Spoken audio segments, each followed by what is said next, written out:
Alright, we're finally starting Majora's Mask Let's Play. I've been wanting to do a Zelda Let's Play for a while since we started this channel, honestly a little bit before. Majora's Mask is a really great game that I've only actually beaten once, and I definitely did not come close to 100%ing it. So my biggest thing about recording this game is not only do I get to replay it and hopefully do a better job this time around, but for anyone who's not into Zelda, hopefully this is a good chance for you to kind of see what it's like if you want to follow me around through this. I'll try to keep it interesting. This whole game is really emotionally heavy. The gameplay is really fun. It's got its pretty solid difficulty, and the puzzles in it are really solid. It's not the longest game either if you want to, give Zelda just a try. Let's see, I should probably turn down the TV here. And so, if you haven't played Zelda Ocarina of Time before, you can think of it, it's just the game that comes before this. It's kind of the starter game for anybody in the Zelda universe. And so, after saving the kingdom and turning back into a kid, it's the whole thing. Here's Link, the main character that you play as in Zelda, and he's riding his horse Epona.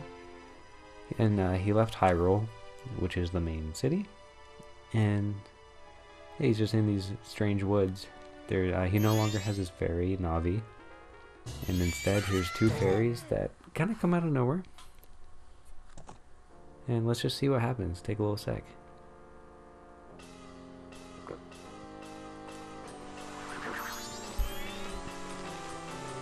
And there it is, Majora's Mask.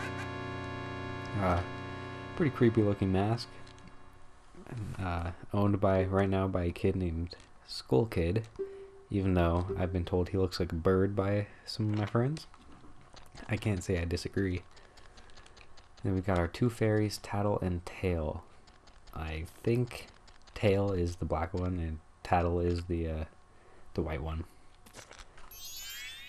So yeah, the thing about Skull Kid is he's up to no good.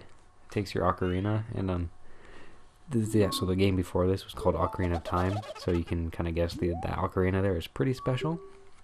By playing songs on it, you can make a lot of special events happen, including making it rain, teleporting, causing certain doors to open, or let's see, you can do a lot of other things too, but you can call your horse too. So yeah, music is always a big part of Zelda. And since the ocarina is very important, Link tries to get it back, and you get this pretty interesting scene.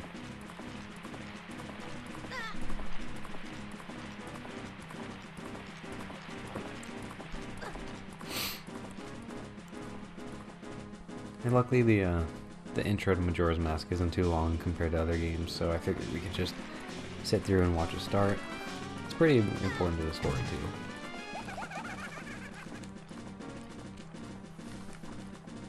And just by the way, I'm very used to playing Breath of the Wild, which is way different from playing other Zelda games for the fact that, one, you can't jump. So we got our normal B button to chop up grass and stuff. Let's not waste too much time. Dang, yeah.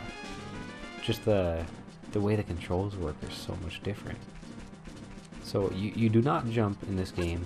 Instead, you just you walk off ledges, and it'll jump for you. That's something you got to get used to. So if B is to slash, A must be to roll. Rolling is essential. And stupid Link fell off the cliff. And here's where drugs come in. I believe this is what happens when you take ayahuasca. Not too sure, as I've never done it. But I'm pretty sure you come out of a flower when you do it.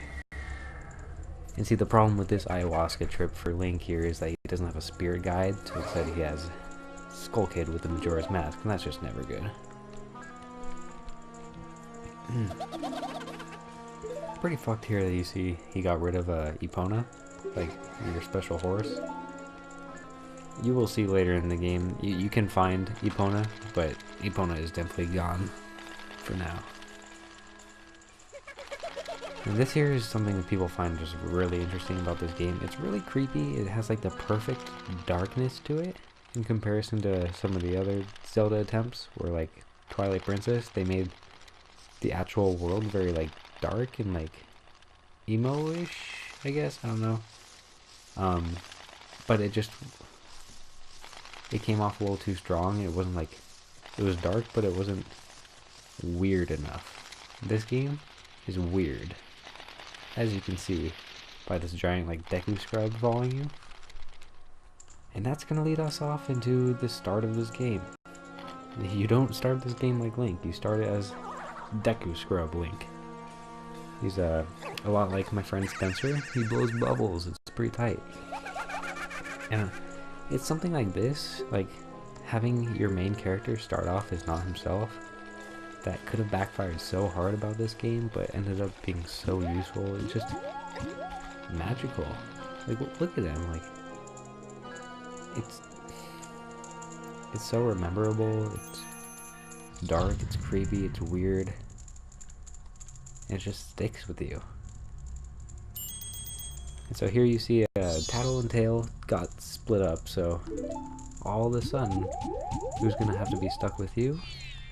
Your boy Tattle. If that is Tattle, I think it is. So yeah, I'm not gonna take every chance to read every text I see, because you guys can read, and plus that'll just make everything take forever. You know, the goal is to have these recordings take, 20 minutes like a normal show, We can do that. So, the controls for Deku Scrub Link are definitely different.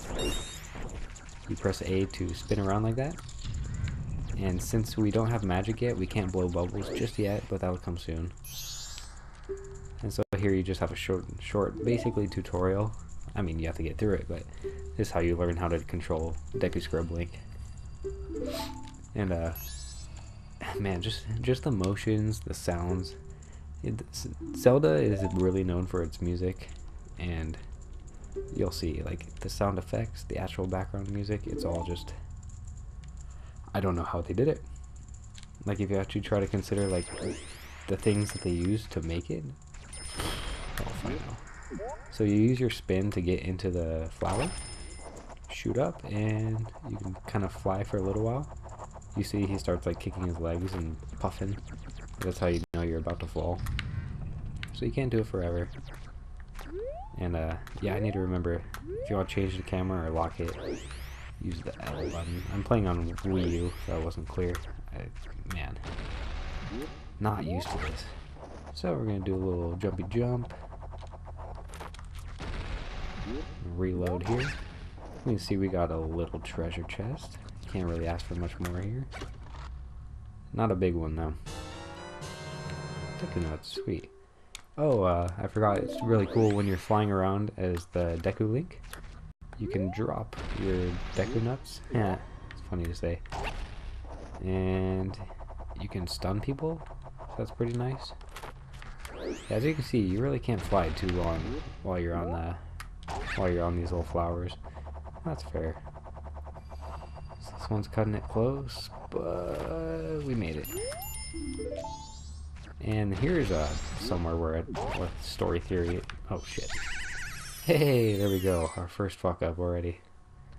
Let's see that a lot. Okay. Let's get past this and my shitty controls. Oh my gosh.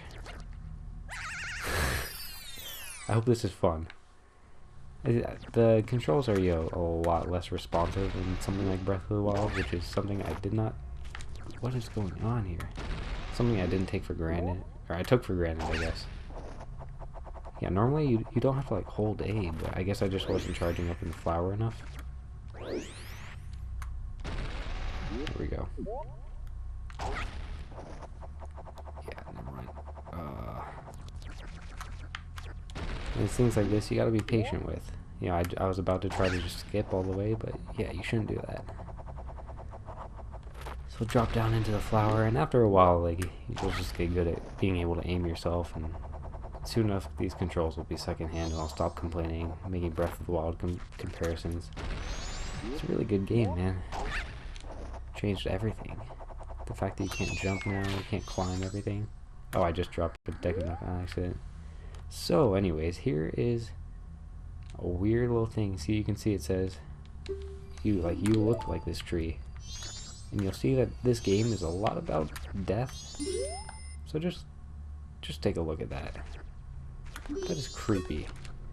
And what the game is trying to say is that's probably you. That's basically you. So these masks often come from dead people. Like, when you wear the mask, you're basically wearing their, like, spirit. And that's how you transform. And so that's likely the Deku that you come from. So here we got this weird, like, underwater or underground sewer. And for some reason, there's a special little guy hanging out up here. Let's see. There's nobody there, but oh. You want to talk about creepy?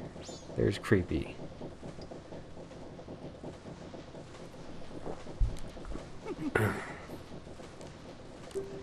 So this is the mask salesman. You won't actually be buying a bunch of masks from him. It's a little bit different of a story. He's a creepy motherfucker. So, basically, the Majora's Mask that Skull Kid had belonged to this guy, but it got stolen. As you can see, he says a very precious mask. And it's really powerful. That's why it ends up being the whole game, right?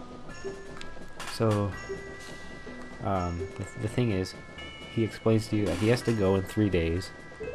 Odd that he knows why, but we'll find out why soon. So this guy, the mask salesman, is able to cure you of being a Deku and get us back to being our normal selves. So that's the goal in the beginning right now. Like, you know, we're a Deku, we're supposed to be a human, or a Hylian, or whatever. And so we're gonna do him a favor, and us a favor as well. If we can get the mask, Majora's Mask, back, he will turn us back to normal. That's a fair trade. And so all we have to do now is, within 3 days, get that mask back. And like, it's just a cool start to a story because you're in this whole new world that you don't know anything about, and the only thing you have to go off of is to find the Great Fairy. Hopefully that helps, right? So here we are in Clocktown. Magical music here. Look at this. Tell me that's not fucking weird. So there's 4 corners of Clocktown, like the north, east, west, south. And I already took a wrong turn. Frog there. Boom. Found a fairy.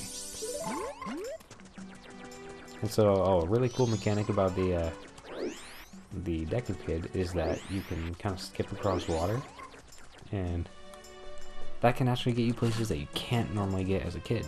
So, good to consider there. Let's see, so that's the south gate. We can get to...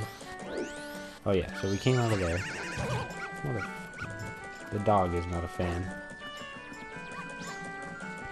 He doesn't like Deku Scrub, because they always blow bubbles on him, like Spencer.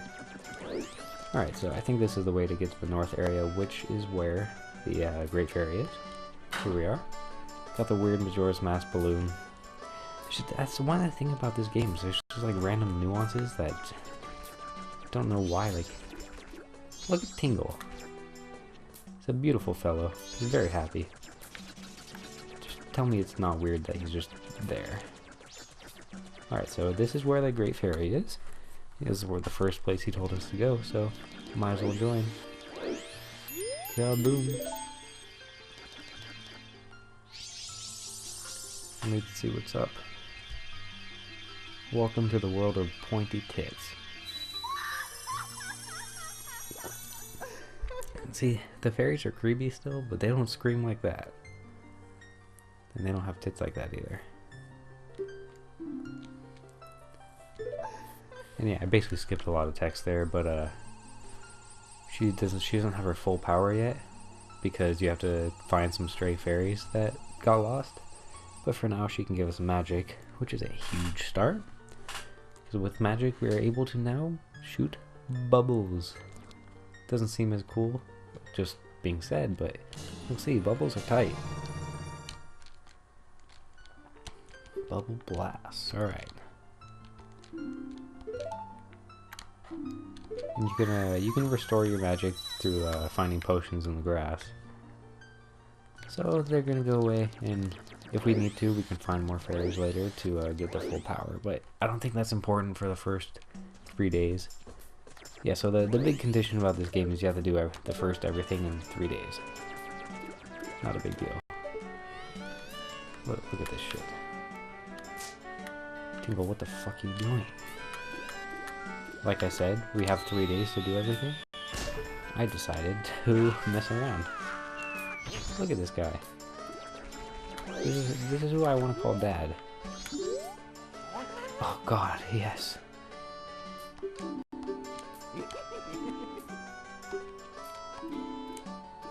Jesus Christ.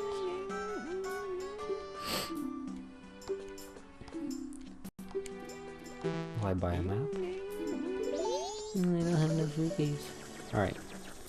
So these kids are pretty important. I think right about now I'm gonna have to become friends with them to get farther. Ooh, I just want to pop that. Oh, I pissed him off. What's up, dude? This is the homie.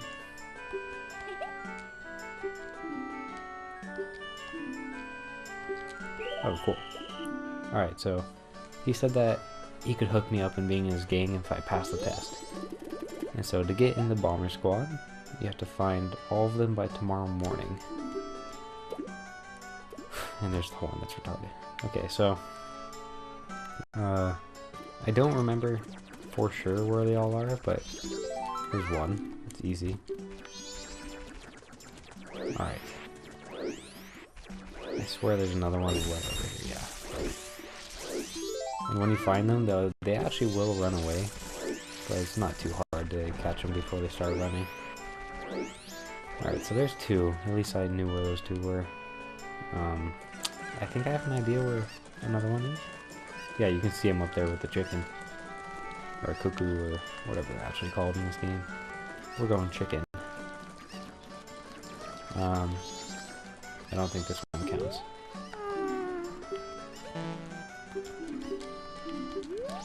Yeah, so he's the one that you need to tell the code to. Sorry, I keep pressing the right stick to adjust the camera. It doesn't work like that. Here we go. 2 left. I think that's the last one in this area. So they have 2 in the top area, and then I think they have 1 in the other 3 areas. So, I swear there's one like hiding under a box or something. I should know. I really should. Be a good way to finish off the episode is to find all these guys. Just happen to go past the sign and click it. Let's see, where are you? Pretty. Oh, I remember. I think there's one of them in the little area that we went to at the beginning with the little river and the frog. Oh, I don't think this is it. No, we're going to a different end of town, but I think there is one here. Yeah, you can see him. It makes a point to kind of show where he is. Good. So at least we didn't go totally out of the way. I think I know where the last one is too, so we shouldn't waste too much time. Ooh. Okay. One more. And so, I think it's in that hidden area where we walked in at first. I'm not going to be able to find now, unfortunately. No, that's not it. All you watching at home should probably know where I meant to be going. Up on the water. Here we go. I hate dogs. Don't actually. I just hate that dog. He's very mean. Oh, okay, here we go. He's up here, I think. I think he is over here. Hope so, because if he's not, I won't know where to go. Kid?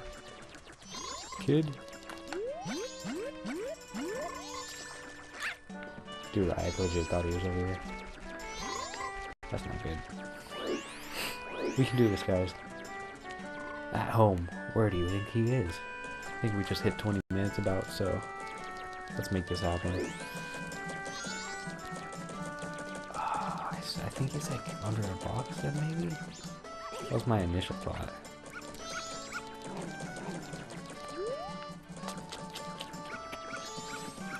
Where should I look? I should just remember where he is. Hopefully this isn't the area I just went to. Okay, no. This is where I meant to go. I think he might be under here. No. Yeah, I think he's under one of those boxes that you have to break. Oh. What do you... He was just standing there? Sure. Alright.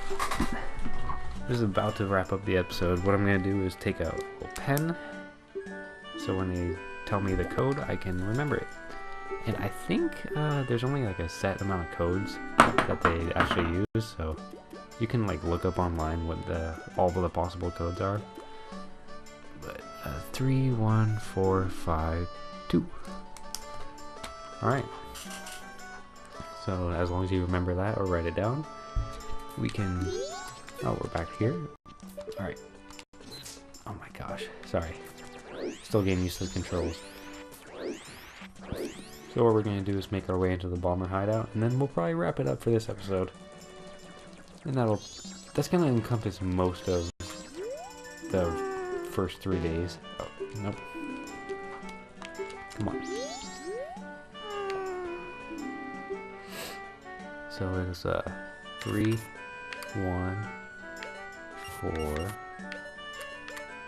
5, 2. Boom.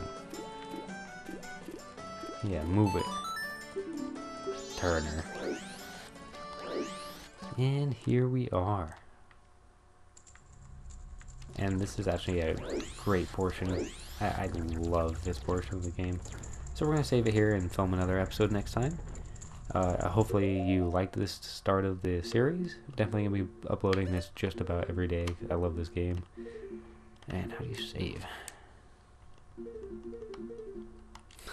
Good question, yeah?